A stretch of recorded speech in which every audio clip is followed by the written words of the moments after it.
ஓம் சைராம், ஜெய் சைராம். என் அன்பின் பிரியமே, என்னை மனதார நினைத்து கொண்டு என் பெயரை நீ பதிவிடு. நீ எதை நினைத்து இந்த பதிவை பதிவிடுகிறாயோ அந்த விருப்பம் நிச்சயம் உனக்கு நிறைவேறும். நீ உன்னுடைய வாழ்க்கையில் ஜெயிக்கப் போகிறாய். உன் காலம் வரும் வரை பொறுத்திரு. உனக்கு திரும்ப திரும்ப வலியுறுத்துகிற ஒரே விஷயம், கஷ்டம் என்பது உனக்கு மட்டும் நிலையானது அல்ல. உலகில் பிறந்த எல்லோரும் பல சூழல்களில் அனுபவிக்கப்பட வேண்டிய ஒன்று அது. அதை வாழ்வில் சமாளிக்க தெரிந்தவர்கள் விதியை இறைவனருளால் மாற்றி வாழ்க்கையில் உயர்ந்துள்ளார்கள். இதனால்தான் நான் உன்னை கவலை கொள்ளாதே, இந்த நிலை நிச்சயமாக மாறும் என்று கூறுகிறேன்.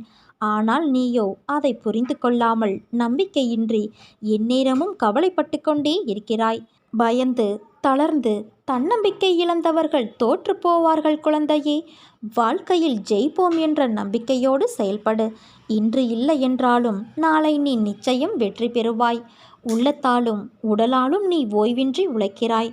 அதற்கான பலன் நிச்சயம் ஒரு நாள் உன்னை வந்து சேரும். நீ வாழ்க்கையில் உயரப் போகிறாய். உறக்கச் சொல், இந்த உலகமே உனக்குத்தான். என் ஆசிர்வாதங்கள் என்றும் உனக்கு துணை நிற்கும். என்னுடைய தராசு தட்டுக்கள் யாருக்காகவும் இறங்குவதும் இல்லை, ஏறுவதும் இல்லை. நல்லவனோ கெட்டவனோ அதை நான் பார்ப்பதும் கிடையாது. என்னை நம்பி முழுமையாக சரணடைந்து விட்டவர்களை நான் புறம் தள்ளுவதும் இல்லை. அவர்களுடைய அனைத்து விஷயங்களுக்கும் நான் பொறுப்பேற்கிறேன். அவர்களை காப்பது என்னுடைய வேலை. அவர்களின் நன்மை தீமை கணக்கை பார்த்து காப்பாற்றும் தன்மையுள்ளவன் அல்ல நான். அதை வேறு ஒருவன் பார்த்து கொள்வான். அதற்கேற்ப பலனும் தருவான். நான் தரும் நன்மைகள் அனைவருக்கும் இங்கு பொதுவானவை.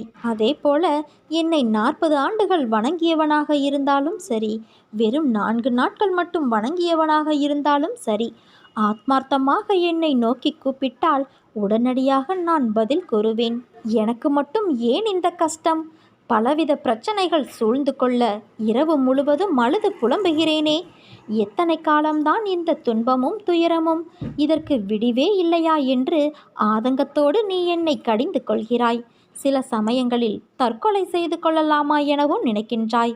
உன் மனவேதனைகள் ஒன்று சேர்ந்து உனக்கு சோர்வை தருகிறது. உன் முகம் வாட்டமாகி விடுகிறது. உன் குறைகளை அடுத்தவரிடம் சொல்ல நினைக்கின்றாய். சொல்ல முடியாது தவிக்கின்றாய். சில சமயம் சொல்லியும் புலம்புகிறாய்.